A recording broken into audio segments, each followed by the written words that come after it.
name is Shiva and today I will be reading a heaven story about war. Now, I'm reading a heaven story about war, and I will be reading heaven stories about massive events that are currently affecting our society today, because lately war and battles and fighting has been a huge part of what is going on, like all of the wars against ISIS, against other third world countries and places, and the hatred towards the people from that place.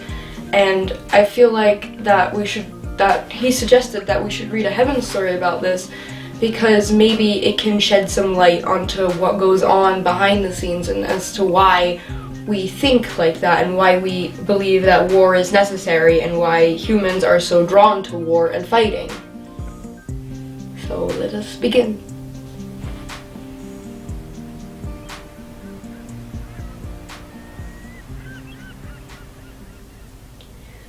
People think war is just about one side is bad, one side is good, one side should win and one side should lose. But it's not that simple. You see, war is a battle between two or more groups or nations for a common goal. But a lot of times, there is no right or wrong. There is no one who should win or lose.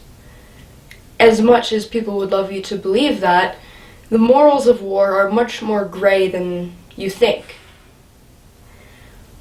A lot of people believe that war comes from one side getting mad at the other, and then they start fighting and killing innocent people. But the truth is, there is the same group of people who again and again orchestrate these wars one way or another so that they can keep benefiting from the slaughter of other people. But why does it have to be like that?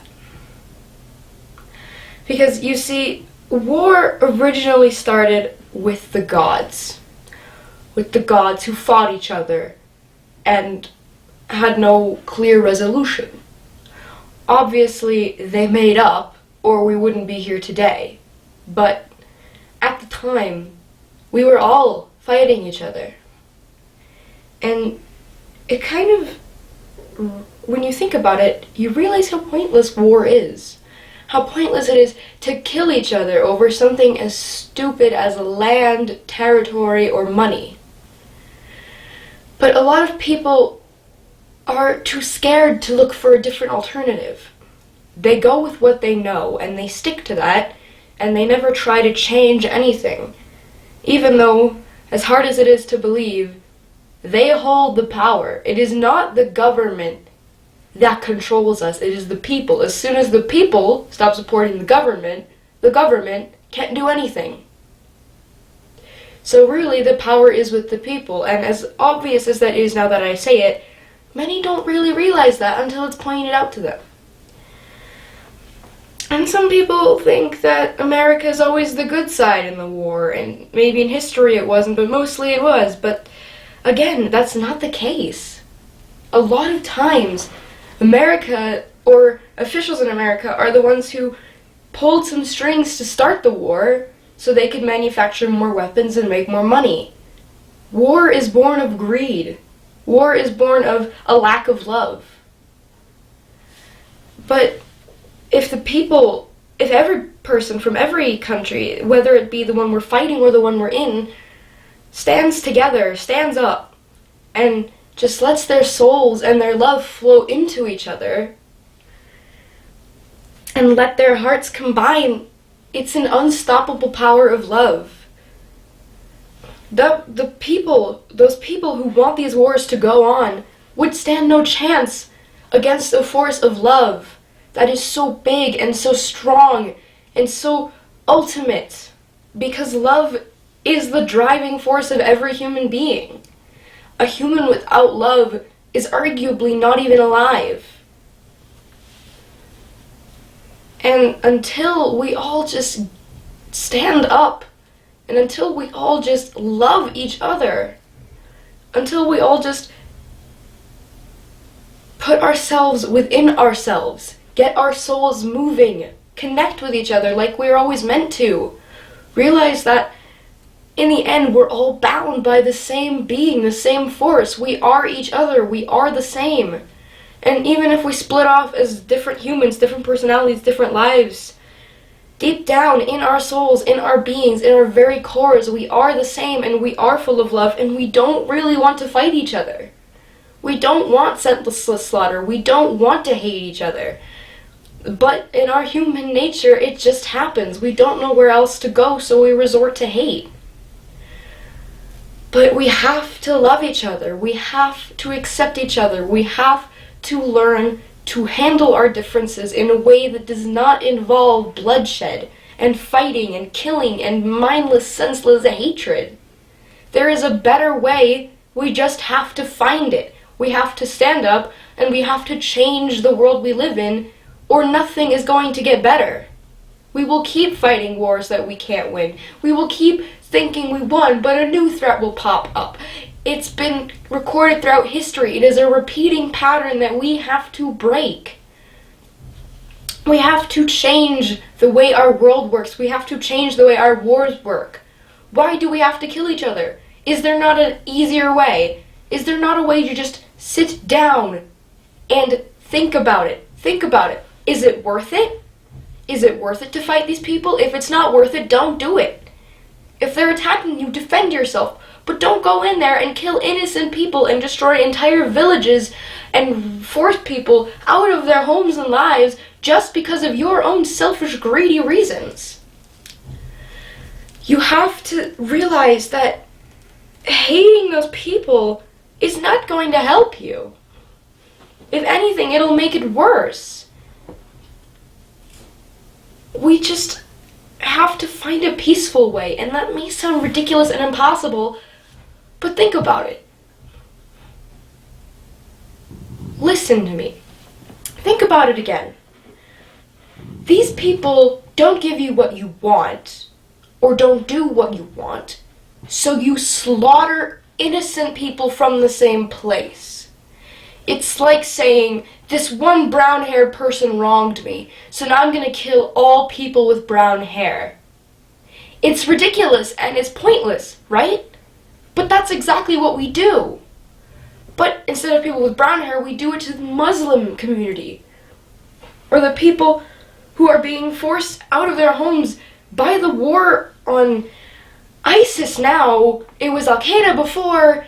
It'll keep going. There will be new groups that pop up and try to kill us, and they're all going to be here because we can't find a better way. Because we are too lazy to sit down and to stop complaining about it on the internet and to actually do something about it. So until we all get up off of our butts and start trying to do something about it, it's never going to change. There's going to be more wars, and there are going to be more innocent kids, families, and older people getting murdered for nothing. We have to do something. I got a little emotional there, sorry. I could tell. Yeah, so I have a few questions. Alright. The first question, this might be confusing for a few people. You have talked about the gods, because some people say there is no God, some people say there's just one God, some people say, the whole notion of gods is just superstition from a past life, so how am I supposed to understand what are the gods? Oh, well, it's perfectly fine if you don't believe in a God. That's not the problem. Or if you believe there's one God. That's all okay. What I'm talking about is every single person on this planet is a being. Everybody here. And the War of the Gods, I'm talking about the past lives we've lived in. I'm talking about who we were, who we are still. Because everybody is some sort of spiritual being. And if you don't believe that, that's totally okay. That's up to you. But what we believe is that everybody is a being of some sort. Either you are an angel or a fairy or a god or whatever, but you derive from that being.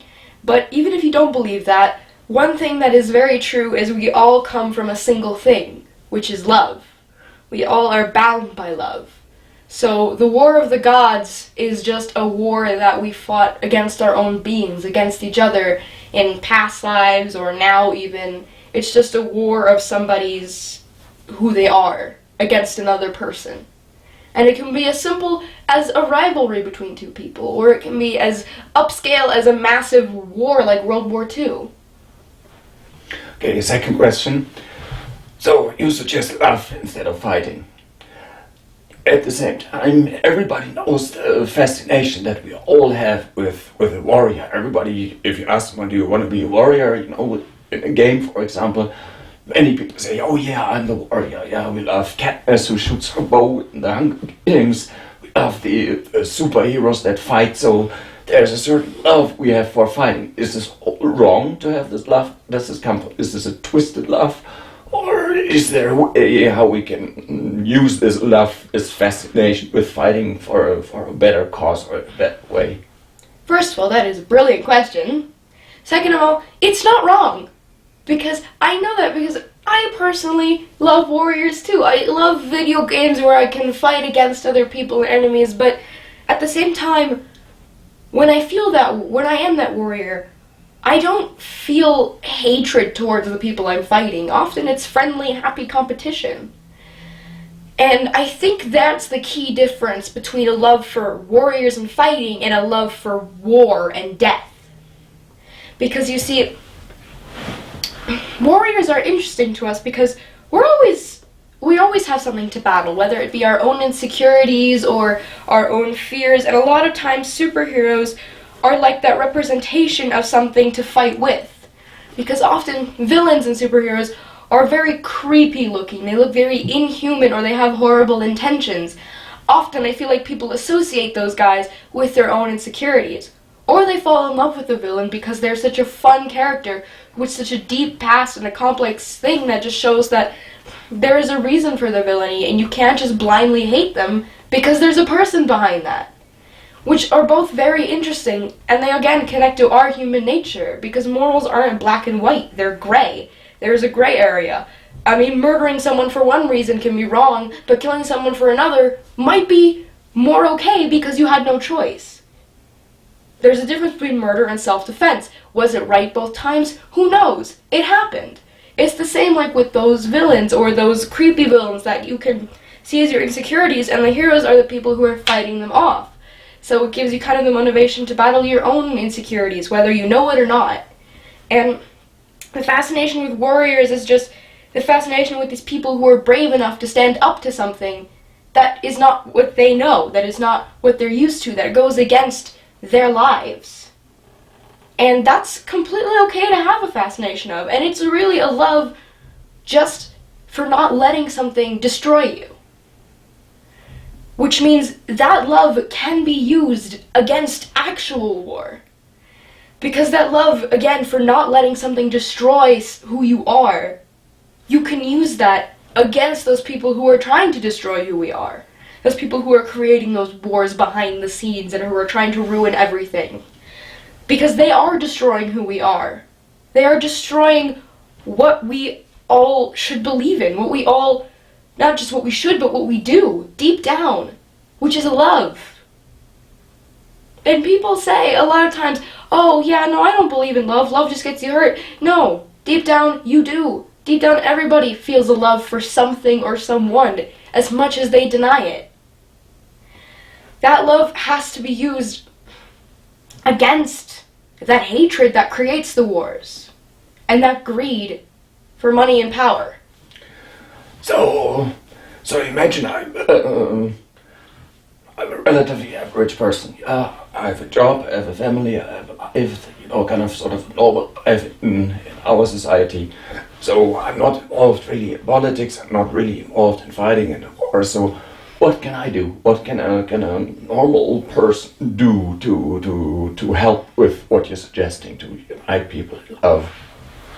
It's really, truly, absolutely as simple as expanding love in your own social circles. It's really as simple as genuinely looking at somebody, really looking into who they are, and seeing, what can I do for them? In my life, in my small little life, with my circle of people that I know and love, what can I do to help them? How can I put us together? How can I connect us in my love? Because really, it makes all the difference. Because if you touch those people, they will touch other people. And it will expand and expand and expand. And then it will reach across and span across pretty much the entire world. All you have to do is start with where you are. And it sounds cheesy, but really, you are the one person you can make a difference. Being as normal as you want to be, you can make a huge difference just by connecting yourself with the people you know. All right. Thank you so much, Annie. Absolutely. So, see you soon. Thank you. Goodbye.